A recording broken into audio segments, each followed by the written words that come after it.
Guess who got brands talking? Brandlive.co.za.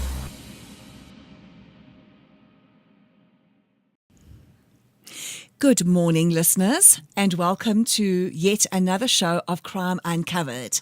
For those of you who don't know my name as yet, it is Silke Kaiser, and Silke is spelled Silke. It is a German name. I'm often asked about my name and hence the explanation. This morning, I am so excited to have Paul Fouchee on the show. He is a crime scene decontamination technician. I know I've pronounced that correctly because I've been practicing. The name of his company is called 24 Hours. Good morning, Paul. Good morning, Kaiser. How are you this morning? I'm very well, thank you. And thank you for being on the show. I know you drove very, very early from Pretoria and you've been here for nearly 1.5 hours, which just shows me your commitment to that your word is your bond. So I really appreciate you being here. Well, thank you. And lovely to have you on the show. I'm so excited to ask you. I've got so many questions. I don't think we're going to get through all of them. But once we're off air, I'm going to definitely press you for all the info that I wanted to know. Okay. Your official title is Crime Scene Decontamination Technician. Can you please explain to our listeners what it is that you do? Okay, it's easy. When you get a crime scene like a suicide, homicide, farm attack, Yes. and there's a lot of blood, brain matter, somebody got shot, somebody shot himself with a firearm. Somebody needs to clean up that blood, and that's where we come in, and we clean the blood, and that's why we call ourselves a crime scene clean decontamination. There is a lot of decontamination involved as well, because Yes. there's a lot of cross-contamination, a lot of contamination, so we do the decontamination of the crime scenes. And I would imagine that you only start cleaning once the forensics and the ballistics and the police and the SAPs and everybody else has done their job already. Oh, yes. Sorry. As soon as we get the crime scene, the SAP need to sign it off, the family need to sign it off. We will not touch a crime scene if the SAP were not there or we haven't got a case number. It happens that there might be a suicide and the family only decide 2-3 days later to clean the room or the area. So then they contact us, so we will go out and do a crime scene assessment. And after we've done the assessment, gave the people a quote. On the quotation book, there's a case number. We have to fill that in. And if they can't give us a case number, unfortunately, we walk away. Okay. If they give us a case number, they still need to give us a investigating officer's number. We're done with the cell phone number, we need the station's number. Because then we will phone the station. We will explain to them what we do, who we are. We got a case number. Then they will give us the OB number because the case number will be right into the OB. Yes. Then that's confirmation, yes. The case number is legit and we can carry on, start cleaning the crime scene. About how many cases do you do in a week? About 4 to 5 cases. All right.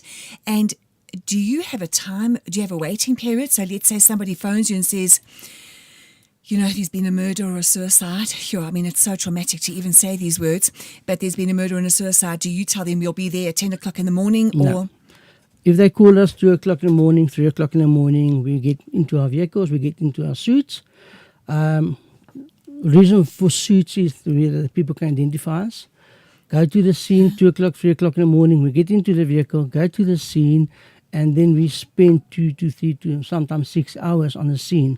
We were waiting for forensics to do their work. If there was a firearm involved, the ballistic guys will be there. Fingerprints will be there. Then we wait for pathology services. As soon as they come to pick up the body, then we start doing the crime scene. So, yes, we are 24 hours, 7 days a week on standby. so if somebody phones you, you basically say, we're on our way. We're on our way, yes. I would imagine almost, Paul, that you would give great comfort to people. I think when there's been such trauma, I think the police arriving, you arriving, it does sort of reassure the victim that there's order coming back into their lives. That's true. That's true. We also got trauma counsellors on our panel. When I say panel, it's trauma counsellors that we use. We got 5 branches, so all of those branches got their own trauma counsellors as well.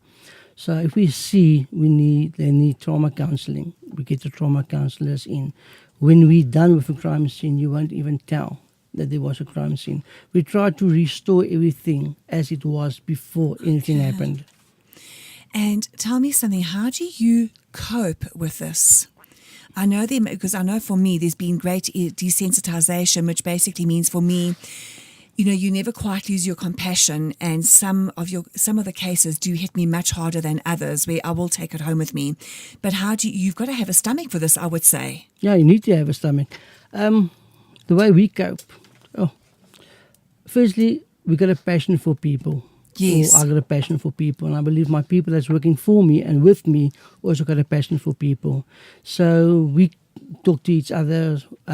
We got a small Bluetooth speaker as well. So we take that to the crime scene as soon as the people are gone, and we start working. We put that music box on and start listening to music. When we take a break, you won't believe it, but this is a big joke. We play Uno.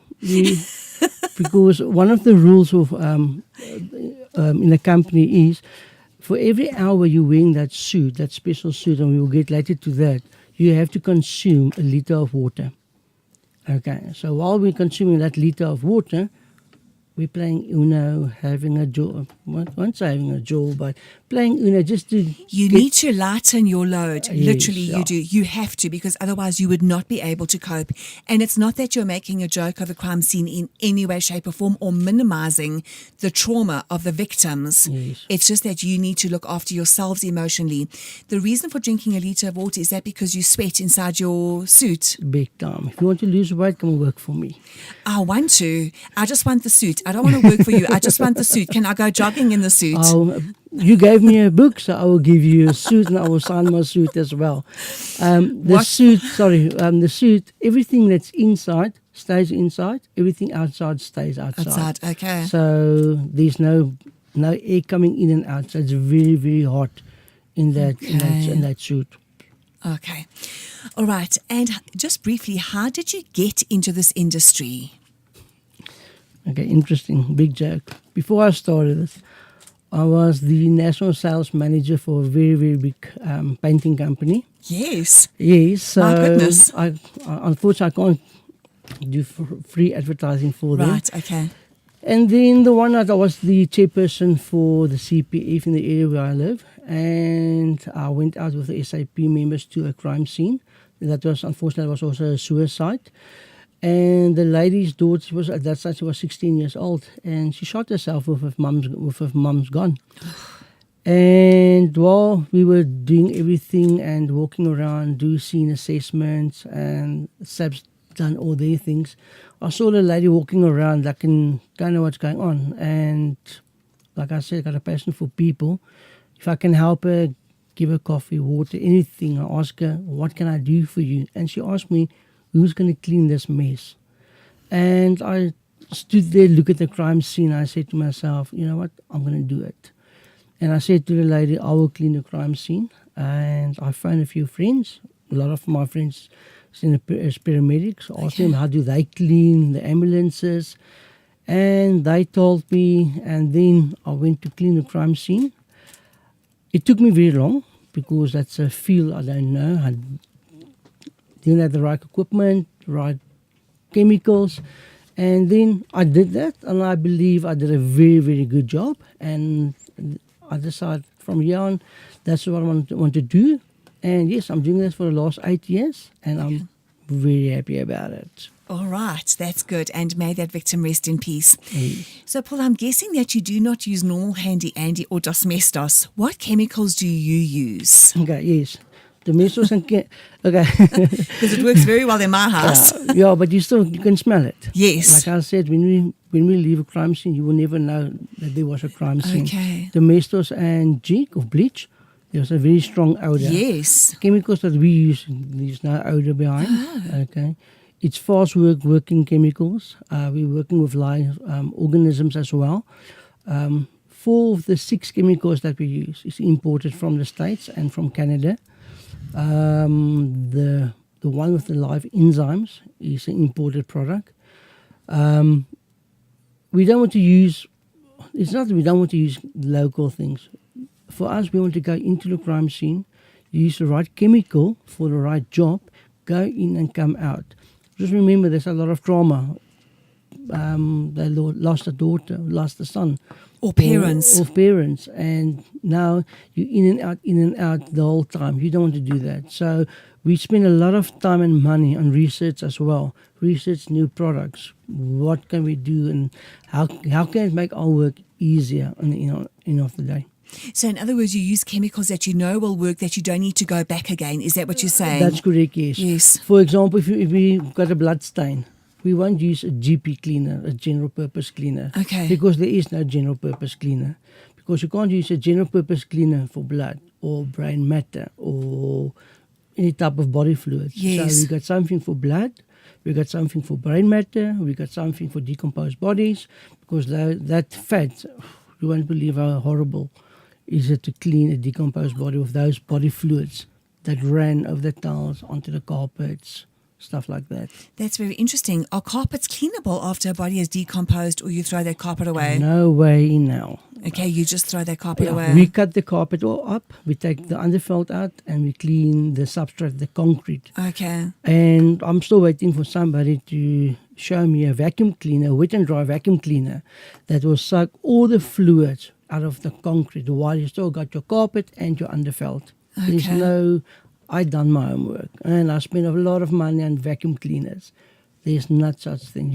Unfortunately, you have to cut out the carpet, the underfelt, and clean the concrete.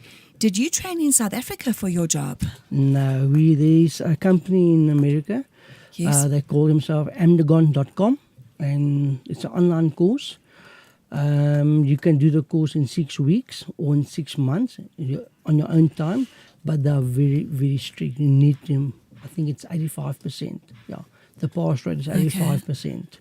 And you only can do a one piece, module, yes. Then they will give you a releasing code. You have to type that in, and that will release your questions. Okay. And then you do your exam, and then you carry on and carry on and carry on. And there's about 5 different modules to do. And did you find that course very good? Oh, yes. It's helped you a lot. That helped me a lot, yes. Is it expensive, that it's course? Very expensive because you have to pay in dollars. Right. From rands to dollars. Okay. All right. And who are your clients mainly?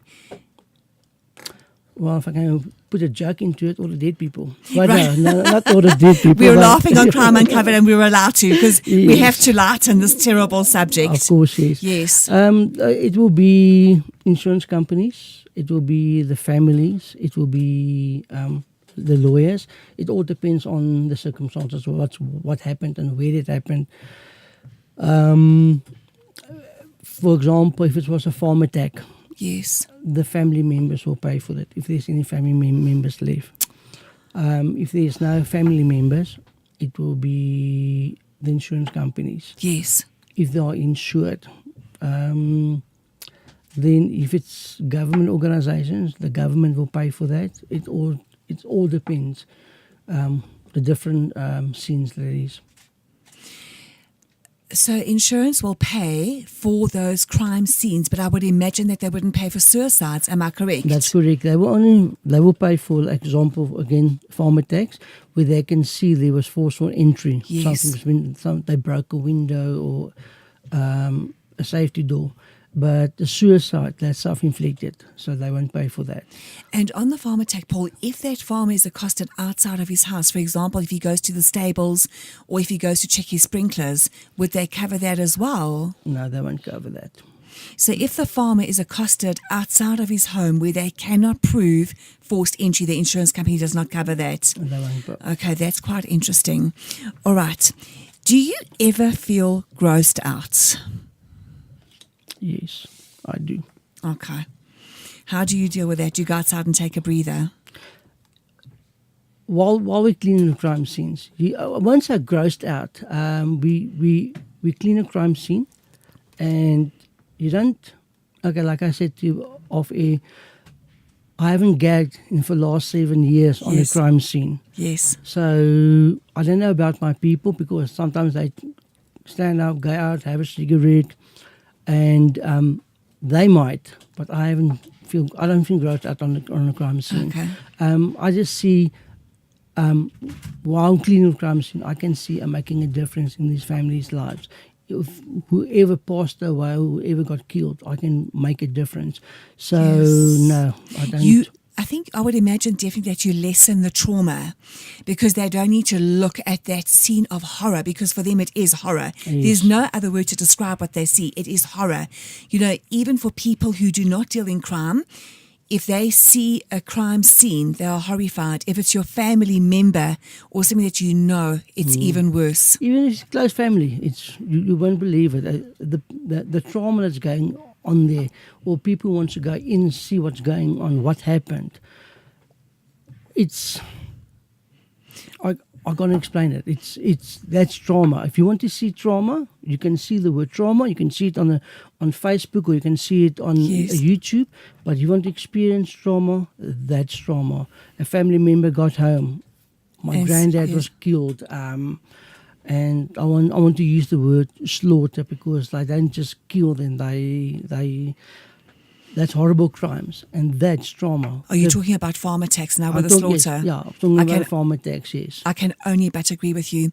And, you know, that trauma makes them hysterical and completely irrational. Yes. It puts them into a state of such hypervigilance that these people cannot think in a rational way. And it takes them the adrenaline is pumping. Yes. And it will take them quite a while to sort of calm down. Yes. We're going to take a quick break and we'll be back. Don't tune out yet. We will be back shortly. You're listening to brandlive.co.za, an industry first in the world of internet radio. Not only are we an internet radio station, we are an internet radio platform for your brand. So why not expose your brand to potentially thousands of listeners and improve your customer relationships and brand equity with podcasts and live broadcasts? Be sure to check brandlive.co.za for more information. brandlive.co.za, harnessing the power of internet radio. In your face, all over the place. We're online 24/7. 24/7. You're listening to the hottest internet station. Brand Live. No doubt.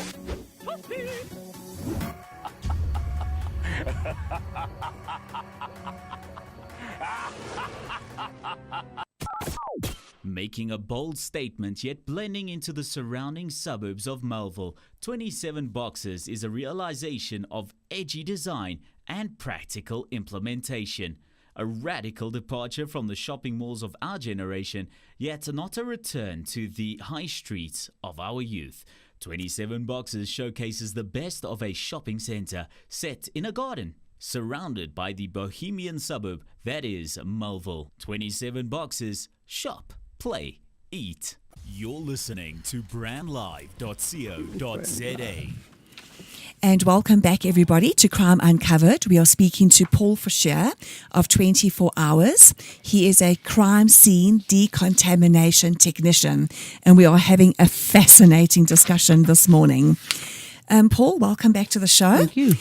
Paul, I know that it's very difficult for you to, if I say to you, what would it cost if somebody committed suicide in my home? I know you can't give me a figure. What do you base your quotes on? Okay, there's a few things. Firstly, let's use a suicide for example. Yes. Or no, let's use a farm attack. Where was the person attacked? Was it in the kitchen, in the bathroom, in a living room, in a dining room, bedroom? Okay, so we need to remove the bed, single bed, double bed, queen size bed. Do we need to remove the bedding? Did the person bleed out on the carpet? If there was a firearm involved, is there a lot of brain matter, blood against the walls? Then we need a different chemical to clean that. Carpets, like we said, we can't clean carpets because forensic pathology service, that take quite a while to get to the scene. So the blood went through the carpet, through the underfelt, so we have to take that away. So it's very difficult to give an estimate price, and that's why we go out onto the scene, do a scene assessment, and then give you a quote. Do you give the quote there and then? Do you say to them, and then do you give it to them verbally and then in writing later? No. We give it in writing. Do you write it out in a book? We got a special book that we write out with the terms and conditions, and where where the SAPS member's name is, the SAPS member's rank and number, the station's number, and whether we put the case number in. So, Paul, I would imagine that you have trucks, because if you're talking to me about removing beds, etc., do you have a truck? You load all those items onto the truck? Yes, all our cleaning chemicals is in the vehicle, 24/7. We drive around with panel vans, so we can Load. We can load a king size bed and mattress into that vehicle. And what do you do with that? Okay. With the mattresses, we cut all the contaminated areas out. So the sponge, the fiber, the material, even the coils. We cut the coils out. We put that in a special red bag, in a special leak-proof container, and we take that to the incinerators. All right. Then the rest of the mattress, we also give that to the incinerators, but that's a different process what they use. So, for the blood contaminated areas, will go on into an furnace that's much warmer than they use it on a normal mattress and All the right. base. So I want to ask you, those incinerators, do they specialize? They would also burn hospital, Yes. the goods from the hospital, and would they also do cremation of bodies? No, they won't do that. So that's a different, because I know That's nothing about incinerators in South Africa, and No, now I'm no. a little bit interested. So it's a totally different incinerators, and those incinerators that you deal with, they are specially geared for bodily fluids and contaminated tissue, I would That's imagine. correct. From lab samples right Okay. down to anatomy, body parts. The people that we use, they got contracts with hospitals, so they pick up the shops and the medical waste from them. So, for example, they will do clinics where they do liposuction. They will even go and collect that fat and incinerate it. So, very, very big company that we use, and we do get certificates. So, on every scene, we give you a tag number to say this thing has been tagged. That's on the invoice. Let's go into an incinerator. They will give us a destruction manifest to say this tag number on this manifest has been incinerated. So nobody can say, but you dropped the things on a dumping site.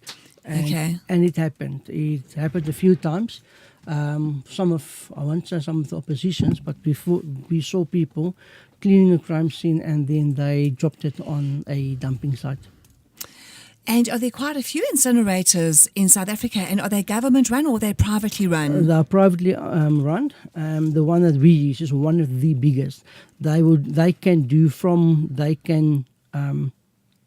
incinerate used tires up to any type of chemicals. We did a meth lab about a year ago, and we found on the scene we found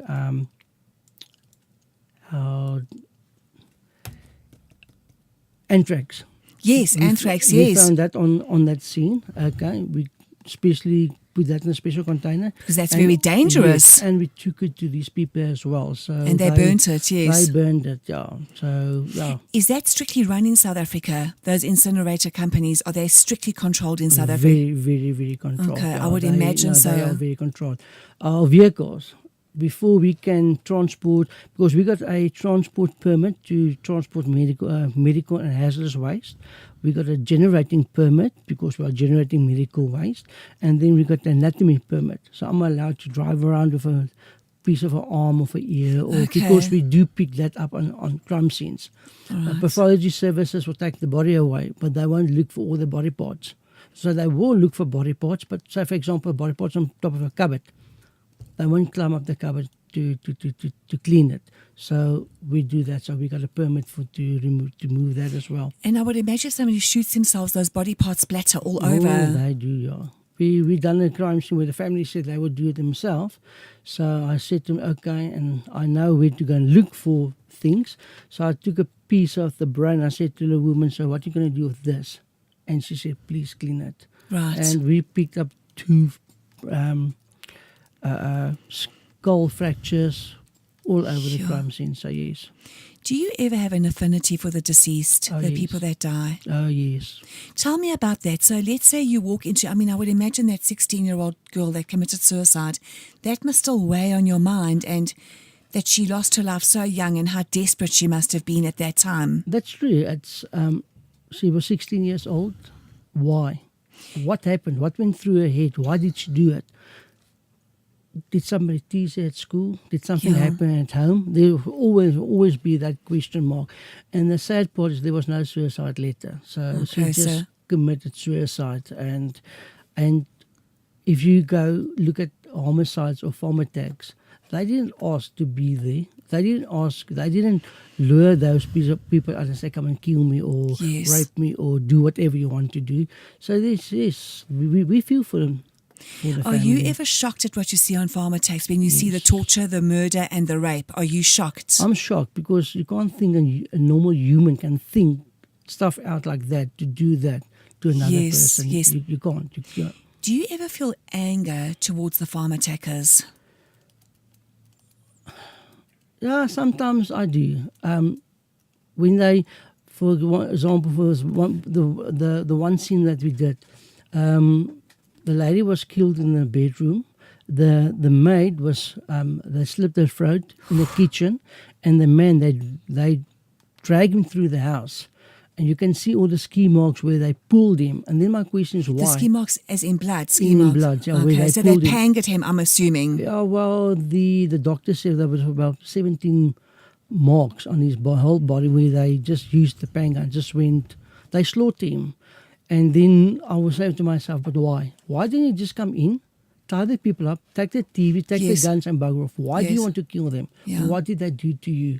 Yes. So then I get a little bit angry, but you have to, I think, you have to keep your brain steady is what I almost want to say to you, is like you need to remain incredibly centered and you cannot allow leaking of emotions on your side because otherwise you will not cope with this job. No. That's why we go back and play Uno again. Yes, so I would say to you, I think you're amazing in what you do, and I know that my job, a lot of people say to me, I can't believe what I do, but I don't see what you see at all. Yes. Unfortunately, of course, there's been a lot of more questions that I want to ask you. And as usual, we have run out of time. Oh, damn. Paul, I just want to say to you, please tell our listeners the names. I know you have two companies. You have 24 Hours, which is the crime scene decontamination. No, is that correct? Okay, that's 24-hour crime scene cleanup. Yes. Especially we work on the 24.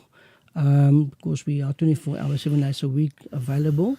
So the company's name is 24-Hour Crime Scene Cleanup. And we will be placing those details onto the podcast and onto the webpage, onto Brand Live. Yes. We're also affiliated with Crisis on Call, so we are national. We've got a national footprint. We've got 5 branches all over South Africa. Yes. We've got branches in KZN, Limpopo, Gauteng, Cape Town, and Mpumalanga. Wow. And they're all privately owned. They are not part of any franchises. So, yes, that's who we are. We've got a website as well. That's www.24hcsc.co.za. And briefly, because we are running out of time, the HECO. Tell them about HECO. I want my listeners to know because I also find this interesting.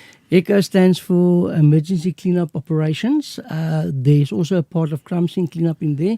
But for example, you are a pilot and your plane came down and you crashed it into a farmer's lands. We will go, we pick up the aeroplane, we rehabilitate the area, clean it up and take the plane where we need to go to. We decontaminate aeroplanes, trains, cars, houses.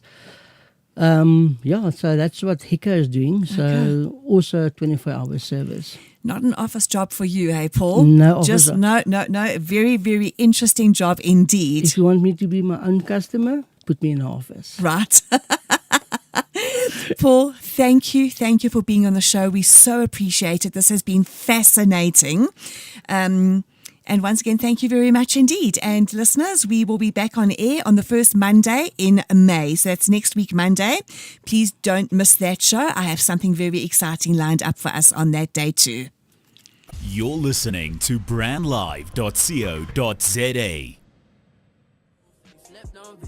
Hard drive full of missiles, finna blow y'all mission. Still bucking for checks from folks that ate out my kitchen. I guarantee she was kitchen.